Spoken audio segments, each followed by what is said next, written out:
बुरे कर्म करके कहाँ छुपोगे। आकाश वायु धरती सब उसी का है। चिंता से चतुराई घटे, घटे रूप और ज्ञान। चिंता बड़ी अभागिनी, चिंता चिता समान। तुलसी भरोसे राम किए, निर्भय होके सोए। अनहोनी होनी नहीं, होनी होए सो होए। चिंता किस लिए करनी, चिंता चिता के समान है। जो होना नहीं है वो तो होगा ही नहीं, तो फिर चिंता कैसी। और जो होना है वो होकर रहेगा, तो फिर चिंता किस बात की। चिंता मुक्त रहिए, जीवन उतना भी कठिन नहीं है। जीवन को कठिन हम खुद ही बनाते हैं। हम करते कुछ और हैं, बोलते कुछ और हैं, दिखाते कुछ और हैं, सोचते कुछ और हैं, लेकिन हमारी हकीकत कुछ और ही होती है। इतने सारे चेहरे लेकर जीवन में खुशी और सफलता की तलाश तो क्या, उम्मीद भी मत करना।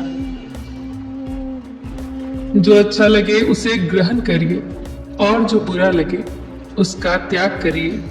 फिर चाहे वो विचार हो, कर्म हो या मनुष्य।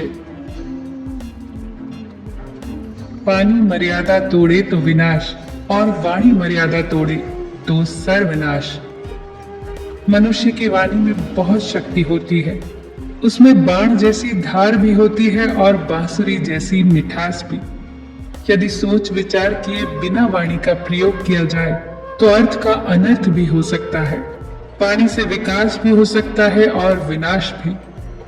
मानसिक सेहत को ठीक रखने के लिए सबसे महत्वपूर्ण सुझाव है 50 ग्राम की जीभ को 50 किलो के शरीर पर हावी ना होने दे। जब किसी दुख से घिर जाओ तो ये बात याद रखना कि कटा हुआ वृक्ष भी बढ़ता है और क्षीण हुआ चंद्रमा भी दोबारा बढ़कर पूर्ण हो जाता है। प्रकृति परिवर्तनशील है। जो इस बात को समझ जाता है वो विपत्ति में घबराया नहीं करता। छोटी मोटी घटना से हताश मत होइए। देखा है ना, जो चंदन घिस जाता है वही भगवान के मस्तक पर लगाया जाता है, और जो नहीं घिसता वो सिर्फ जलाने के काम आता है। ज्यादा खुश होने पर और ज्यादा दुखी होने पर कभी निर्णय मत लो, क्योंकि ये दोनों परिस्थितियां आपको सही निर्णय लेने नहीं देंगी। इंसान की शक्ति हमेशा उसकी आत्मा में होती है, और आत्मा कभी विकलांग नहीं होती।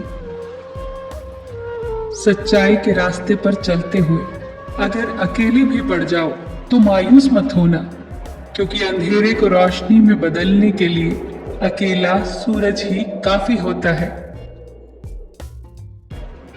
जीवन पेंटिंग की तरह है।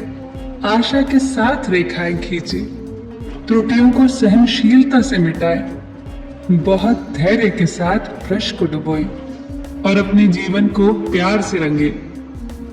और एक बात हमेशा याद रखें, सबका ख्याल रखें पर अपना भी ख्याल रखें।